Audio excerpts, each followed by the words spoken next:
আপনারা সচেতন অ্যাডভান্স মানুষ, আপনারা জানেন যে জীবন জগৎকে নিয়ন্ত্রণ করে রাজনীতি। প্রাকৃতিক শক্তির পর জীবন জগতের নিয়ন্ত্রক শক্তি হচ্ছে রাজনীতি। রাজনীতির মধ্য দিয়েই রাষ্ট্রনীতি, রাষ্ট্র ব্যবস্থা এবং রাষ্ট্র ব্যবস্থার মধ্য দিয়েই আইন ব্যবস্থা, বিচার ব্যবস্থা, প্রশাসন ব্যবস্থা, অর্থনৈতিক ব্যবস্থা গড়ে ওঠে। এমনকি মানুষের মন, মগজ, চিন্তা, চেতনা সব কিছুই রাজনীতির মধ্য দিয়ে, রাষ্ট্র ব্যবস্থার মধ্য দিয়ে গড়ে ওঠে। আর এই রাজনীতির পিছনে বর্তমানে পৃথিবীতে তিনটা শক্তি কাজ করছে। রাজনীতিও একটা প্রক্রিয়া। এই রাজনীতির পিছনে বর্তমানে যে তিনটা শক্তি কাজ করছে, একটা হচ্ছে এই বিভিন্ন ধর্মের নামের বিভিন্ন মতবাদ। ধর্ম নয়, কিন্তু ধর্মের নামের বিভিন্ন মতবাদ বর্তমান রাজনীতির, বিশ্ব রাজনীতির প্রায় একটা বিশাল অধ্যায়কে নিয়ন্ত্রণ করছে। পৃথিবীতে এই তিনটা ধারা আছে রাজনীতির। তিনটা ধারার পিছনে তিনটা মতবাদ, শক্তি আছে। যা রাজনীতির ব্যাখ্যা করতে গেলে এই তিনটা শক্তির ব্যাখ্যার প্রয়োজন হয়। যে রাজনীতি আর রাজনৈতিক দল এক বিষয় নয়। দুনিয়াতে হাজার হাজার রাজনৈতিক দল আছে। আমাদের হিসাবে প্রায় 3000-এর উপরে রাজনৈতিক দল আছে। কিন্তু রাজনীতি আছে পৃথিবীতে কেবল তিনটা।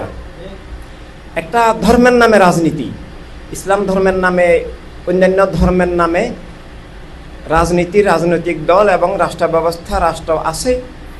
আর একটা রাজনীতি আছে পৃথিবীতে বস্তুবাদী চেতনার ভিত্তিতে, বস্তুবাদী জাতীয়তাবাদী রাজনীতি। এই জাতীয়তাবাদের অনেক শাখা।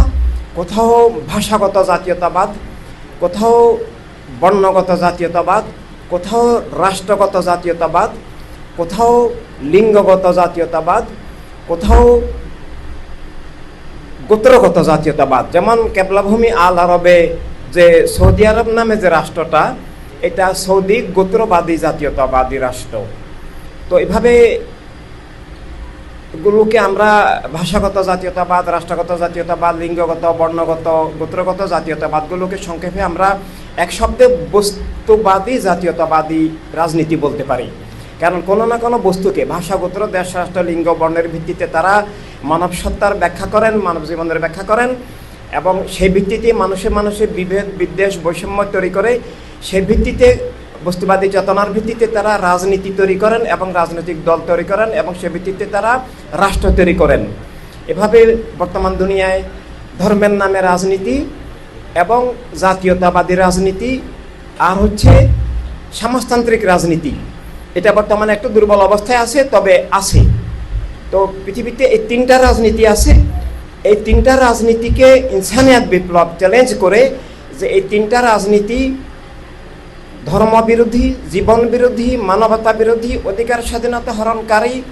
এই তিনটা রাজনীতি মানব জীবনের সকল সংকট, দুর্দশার জন্য দায়ী। পৃথিবীতে যত খুন, জুলুম, অত্যাচার, শোষণ, পাশবতা, মানুষে মানুষে হিংসা, বিদ্বেষ, প্রথম বিশ্বযুদ্ধ, দ্বিতীয় বিশ্বযুদ্ধ এবং পৃথিবীর আদি ইতিহাস থেকেই এই তিনটা রাজনীতি পৃথিবীতে মানব জীবনের সকল দুর্দশা, সংকট, মিথ্যা কায়েম থাকা, সত্য উৎখাত হওয়া, যুদ্ধ বিগ্রহ,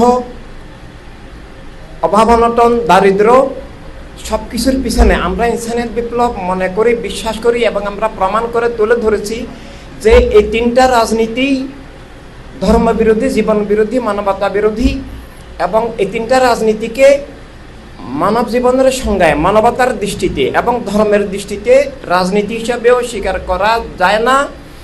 কারণ দল আর রাজনৈতিক দলের পার্থক্য আছে। যে কোনো কিছুকেই রাজনীতি হিসাবে চালিয়ে দেওয়া যায় না, কিন্তু বর্তমান দুনিয়ায় চালিয়ে দেওয়া হচ্ছে। আমরা ইনসানিয়াত বিপ্লব বলেছি, দল আর রাজনৈতিক দল এক বিষয় নয়। রাজনৈতিক দল হতে হলে সব মানুষের জীবন স্বীকার করতে হবে, সব মানুষের অধিকার, স্বাধীনতা, নিরাপত্তা, আত্মমালিকানা, সব মানুষের রাষ্ট্রীয় মালিকানা, বিশ্ব মালিকানা, যেভাবে আল্লাহ তাআলা দান করেছেন। অক্সিজেন যেমন সবার, আলো বাতাস মাটি পানি যেমন সবার, সব মানুষের জীবন অধিকার, স্বাধীনতা স্রষ্টা এবং স্রষ্টার রাসূল প্রদত্তভাবে স্বীকার করতে হবে, যেটা লঙ্ঘন করা যায় না। তাই দল, মত, মতবাদ, ধর্ম অনেক রকম হতে পারে। খবরের কাগজ, নিখাত নির্ভীক, নিরপেক্ষ।